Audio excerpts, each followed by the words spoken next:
The Elder Scrolls 6 is in full active development over at Bethesda, and in 2025 we got a bunch of new updates, leaks, rumors, and all sorts in regards to the Elder Scrolls 6. So in this video, we're going to be analyzing and going over the 2025 leaks, rumors, and updates all in regards to the Elder Scrolls 6, which Bethesda Game Studios is currently working on. So it seems that the first leak 2025 comes from 9 months ago from YouTube insider leaker who goes by the name Extasis. On his YouTube channel, he said that the Elder Scrolls 6 is hammerfell, and all this information comes from a trusted source. Now, before I start, I want to say that Extasis has been wrong about some things in the past, according to many other fans online. So, of course, like every leak, take this with a grain of salt. But he says the Elder Scrolls 6 is going to be much more immersive with faster loading times, feel a lot more fluid than other Elder Scrolls games or any other Bethesda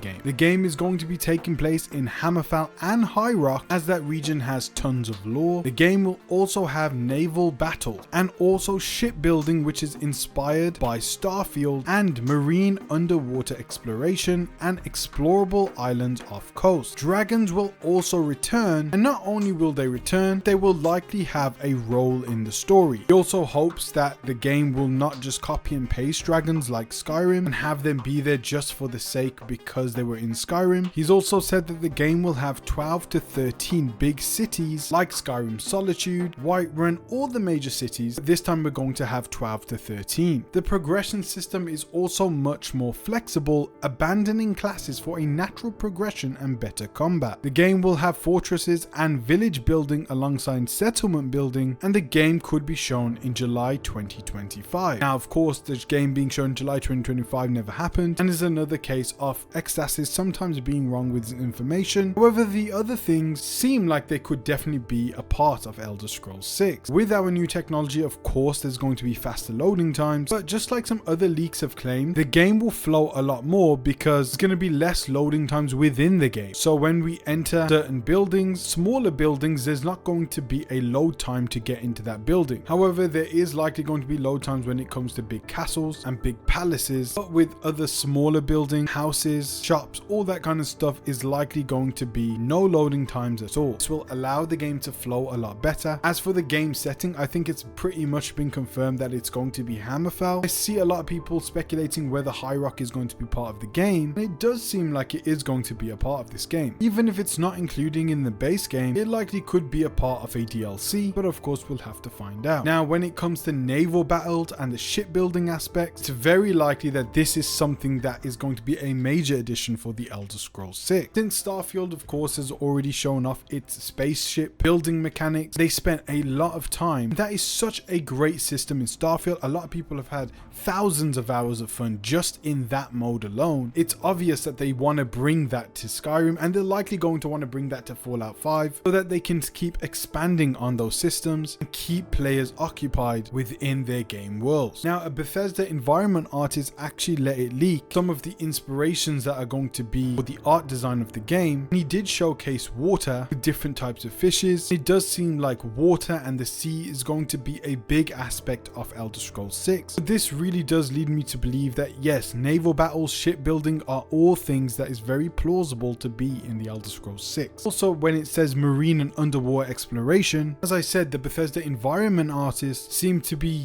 getting inspiration for some beautiful underwater shots and underwater environments for the Elder Scrolls 6. It seems there's going to be different types of fish, flocks of fish, and just beautiful things to see underwater, and it won't just be this murky bluey mess. It's going to have character, it's going to have its own life. It seems like the sea is going to be a very big presence in the Elder Scrolls 6. With the return of the dragons, it's also something I would expect to see in the Elder Scrolls 6, since the dragons were a massive part of Skyrim, and the game having fortress and village building alongside settlement building is also another aspect of Starfield shipbuilding and what was already established in Fallout 4 and Skyrim with their house building mechanic. Of course, Bethesda would want to evolve that and having us be able to make our own village and our own settlements just like in Fallout 4, but much more expanded. The level of detail from Starfield is going to be something again that will hook players for hours. In June 2025, we actually got a breakdown of all the confirmed projects, leaks and rumors for the future of Xbox Game Studios and Bethesda Software, also including Activision and Blizzard, from user Crusader3456. When looking at what Bethesda Game Studios confirmed to be working on, it says between their Rockville, Austin, and Dallas and Montreal offices, they are currently working on extended content for Fallout 76, post-launch content for Starfield, Elder Scrolls Castles, Creation Engine 2, and the Elder Scrolls 6. The IP Spy team was also registered within the studio. Castles is believed to be Project Wormwood, previously leaked by Special Nick. Elder Scrolls 4 Oblivion Remaster was released and co-developed primarily by Virtuous Studios and is receiving post-launch update. Starfield was stated to be receiving yearly expansions by Todd Howard. So here confirms that yes, Bethesda Game Studio is not only working on the Elder Scrolls 6, but at the same time they're actually developing and upgrading their Creation Engine 2, because this is the engine that seemingly they're still going to be using for the Elder Scrolls 6 and Fallout 5, as well as any other games in the future it seems. They're still using it and upgrading it for Starfield even right now for its new expansions, and one example of this is the fact that when Starfield launched, couldn't get the vehicles to work. However, after tweaking and upgrading the engine, they were now able to make vehicles part of Starfield and gave it to players for free through a new update. So the expansion of Creation Engine 2 is something that Bethesda Game Studios is currently doing and will continue to do even during this active development of the Elder Scrolls 6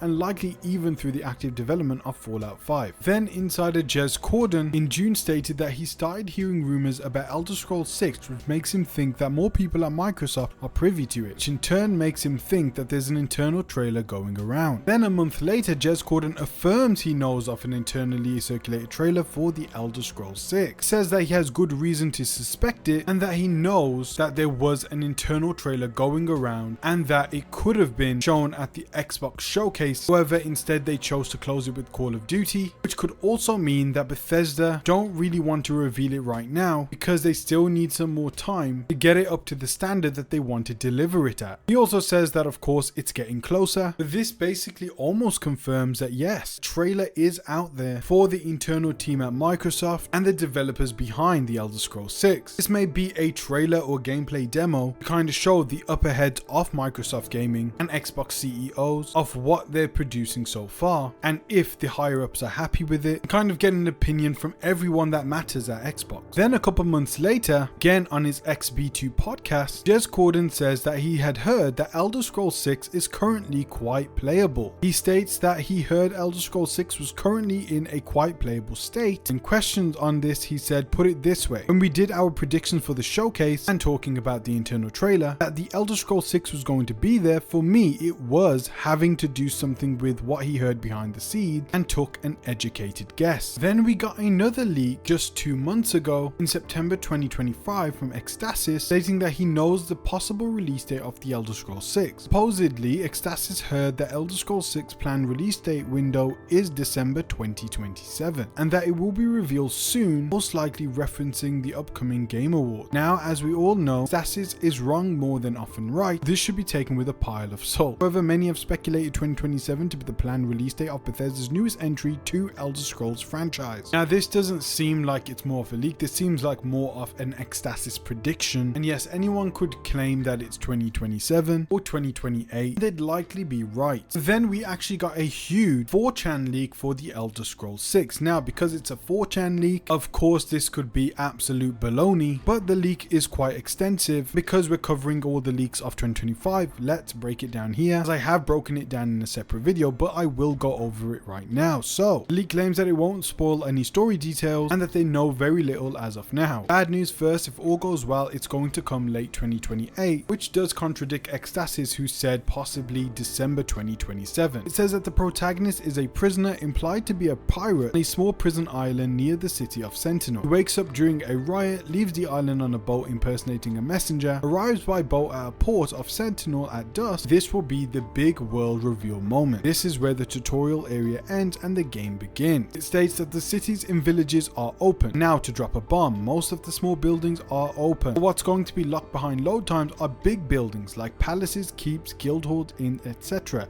This is ongoing work and it's keeping a lot of people awake at night. Massive engine work to make this function. City of Sentinel is 3 times the size of Aquila City from Starfield, but not as dense. As I understand, some space is needed between the open buildings for proper loading and unloading of assets. Level design will help mitigate this, as well as other small details like door opening loading animations. This created numerous issues, and one of them is, believe it or not, windows. While inside small buildings you should be able to look through the window, but when you are on the outside from the X distance you should be able to see inside, which is a problem and created a lot of discussion and testing about how far should you be from the house to look inside, and also affects the distance of which assets start to load and what specific asset types should load. When you come close to a big building with a loading screen, you cannot see inside as the asset load is too big, and when you are inside, what happens when looking through windows, as the outside world needs to be unloaded. In the end, frosted glass is used, in some cases transparent, and for building the load screen a parallax exterior is added. Windows cannot be opened. Lockpicking windows was considered. Now the game world is 1.7 times Skyrim. It has muted colors, bleak like Skyrim, in order to reflect the harsh environment of Hammerfell as an expression of the local culture. Beast races have more human facial characteristics compared to Skyrim. Dunmer voices are also harsh like in Morrowind. They recognize the main character and the strong point of Elder Scrolls being the world itself, and they want this to be reflected on all aspects of the game. This will become obvious in the following point. Fast travel from many other points of the city is gone. In its place, fast travel by caravan, horse, camels, boats, and crossroad signs at specific points on the map, cities, villages, road crossing, desert camps, etc. You can talk to the leader and access the road sign. You can fast travel from coastal cities and villages using boats. This is added just for flavor. Weapons and armor can now be repaired. Worn items have visual degradation. Not to make this a potential problem, worn items have a visual and small percentage of penalty for either damage or armor. No cutscenes and no dialogue zooms are going to be present. Skill trainers are making a return, but in a different way. Skill trees have a progression based on tiers: journeyman, apprentice, adept, expert, and master. The last 2 tiers in each skill are locked behind a specific trainer quest. The thinking here is, just like in real life, there is a limit to training as a boxer on your own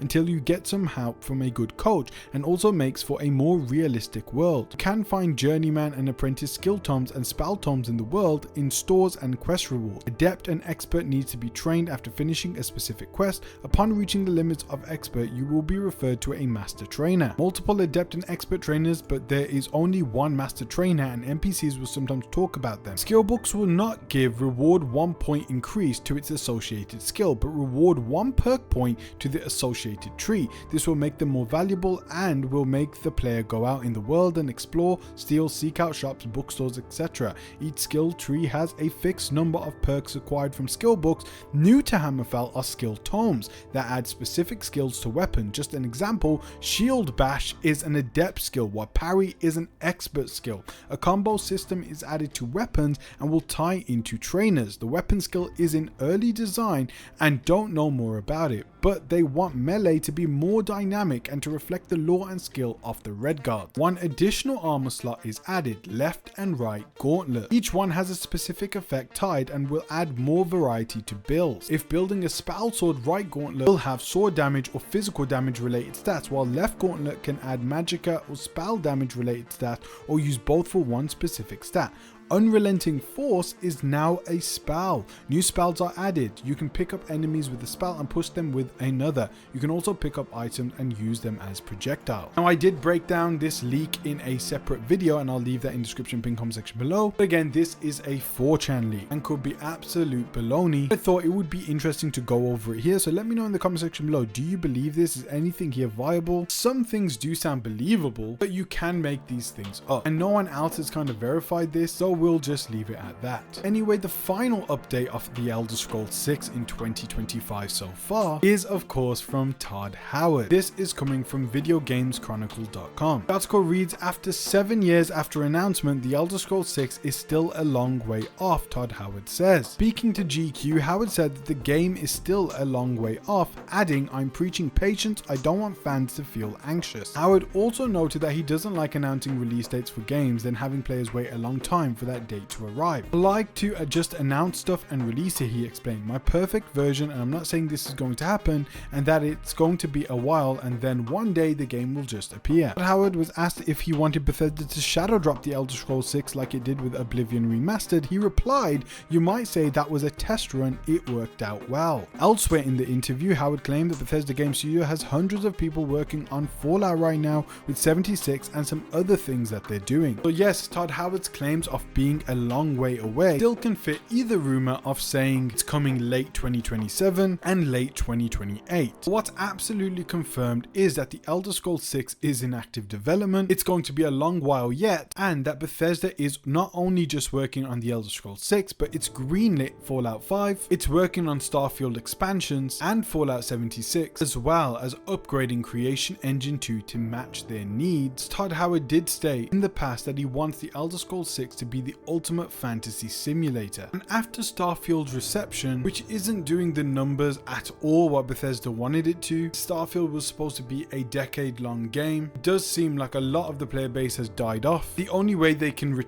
expand their numbers in Starfield is to add more official content. So they are looking at their mistakes from Starfield and how they can improve upon that for the Elder Scrolls 6, which is their most important game ever. Because since the release of Skyrim, nothing has really hit that same level. Fallout 4 was great, but it wasn't the strongest Fallout game in the series. It was also very outdated gameplay wise and visually for its time. That was 2015. Then we got Fallout 76, which was a disaster from launch. Now it's a lot more stable, but it's still, again, not one of the best Fallout games ever created. And then we got Starfield, which again was hyped up to be this next generation RPG that we could play for thousands of hours. And personally, I dropped it after 60. I love my time with the game. After 50 hours, I started to lose the joy. It became repetitive and boring. The visuals started to get to me. Aspects of Starfield is very impressive, like the shipbuilding, some of the landscapes, but a majority of the game just feels very outdated. It has that Bethesda janky feel to it. It doesn't feel like a modern open world RPG to the level of The Witcher 3, Cyberpunk, Kingdom Come Deliverance 2, and many more on the market today. So that's 3 games in a row where Bethesda hasn't made a 10 out of 10 banger, had the same type of quality, popularity that Skyrim did. That's why they are taking a long time with the Elder Scrolls 6. They have to get it right, they have to make sure that the game is huge, there's a lot for people to do, there's a lot for people to play after the main story, everything flows right, there's a lot of new systems in the game like shipbuilding, like village building and settlements. It's to keep players occupied, and there's not going to be generative planets that Starfield had are full of emptiness. This game is going to be a lot more handcrafted. It is another reason why it's taking a long time. That was the wrap up of the Elder Scrolls 6 2025 news, leaks and rumors and updates. Let me know what you think about the progress of the Elder Scrolls 6 right now. Are you excited for the game? What aspects of these leaks do you find most exciting? What do you want to see from the Elder Scrolls 6? Let me know your pitches in the comment section below and I'll read every single one of them. Guys, thank you so much for watching. Hope to see you in one of my next videos. Take care, guys. And guys, I wanted to announce the Witch Hunt collection, which is going to be the first collection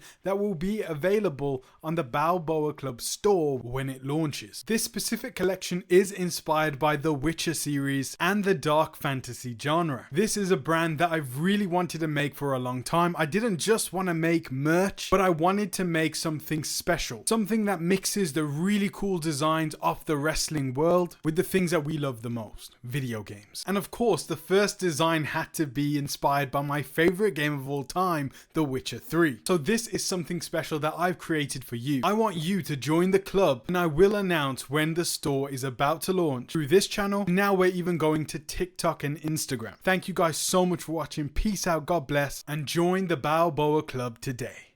Bye bye.